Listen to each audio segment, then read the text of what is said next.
ભુવનેશ્વર સહિત ઓડિશાના અનેક ભાગોમાં વહેલી સવારથી ગાઢ ધુમ્મસની ચાદર છવાયેલી જોવા મળી. ગાઢ ધુમ્મસને કારણે વિઝિબિલિટીમાં થયો ઘટાડો, જનજીવન અને વાહન વ્યવહાર પર અસર પડી. ઓડિશાના કટકમાં આજે વહેલી સવારથી જ ભારે ધુમ્મસ જોવા મળ્યું તો સમગ્ર શહેર જાણે સફેદ ચાદરમાં લપેટાઈ ગયું હોય તેવા દ્રશ્યો સર્જાયા. મહાનદીના કિનારાના વિસ્તારો અને હાઈવે પર વિઝિબિલિટી ખૂબ જ ઓછી નોંધાઈ. ઓડિશાના પવિત્ર શહેર પુરીમાં સવારે ગાઢ ધુમ્મસની ચાદર છવાયેલી જોવા મળી. જગન્નાથ મંદિર પણ ધુમ્મસની સફેદ ચાદર પાછળ ઢંકાઈ ગયું. નેશનલ હાઈવે અને શહેરના મુખ્ય માર્ગો પર વિઝિબિલિટી ખૂબ જ ઓછી હોવાને કારણે વાહન ચાલકો હેરાન પરેશાન થયા.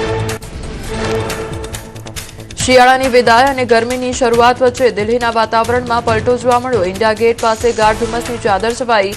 વિઝિબિલિટી ઘટતા વાહન ચાલકો પ્રભાવિત થયા.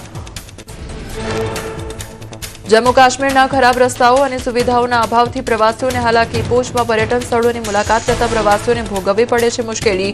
પર્યટન સ્થળ તરફ જતા રસ્તાઓની ખરાબાઓની સમારકામ, કેફેટેરિયા સહિતની સુવિધાઓ પૂરી પાડવા માટે માંગ ઉઠી.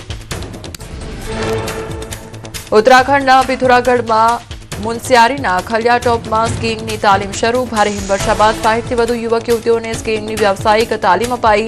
પ્રવાસન અને સાહસિક રમતોને પ્રોત્સાહન આપવા માટે યોજાઈ તાલીમ.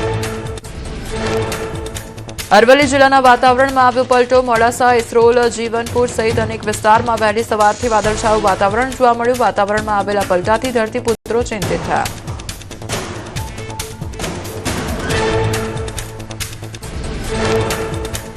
વલસાડના પારનેરા પાડી ગામે વગર વરસાદે ખેતરો પાણીમાં ગરકાવ. નહેર વિભાગની બેદરકારીને કારણે ખેડૂતોને નુકસાન વેઠવાનો વારો આવ્યો.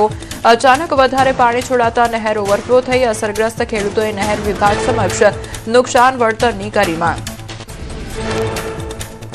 ઉત્તર પ્રદેશના મહોબા જિલ્લામાં જલ જીવન મિશનમાં ભ્રષ્ટાચારની પોલ ખુલી અને ટેસ્ટિંગના 24 કલાકમાં જ પાણીની ટાંકી ફાટી. ઘટનાનો વિડીયો સોશિયલ મીડિયા પર વાયરલ થયો. ઘટનાને લઈને કામગીરી પર ગંભીર સવાલો ઉભા થયા. અમદાવાદ ભાજપ જિલ્લા સંગઠન જાહેર. ભાજપ પ્રદેશ પ્રમુખ જગદીશ વિશ્વકર્મા સાથે ચર્ચા વિચારણા બાદ હોદ્દેદારોની નિમણૂક કરવામાં આવી. વિરમગામ શહેરના ભાજપ મહામંત્રી તરીકે નવદીપ ડોડિયાની કરાઈ નિમણૂક.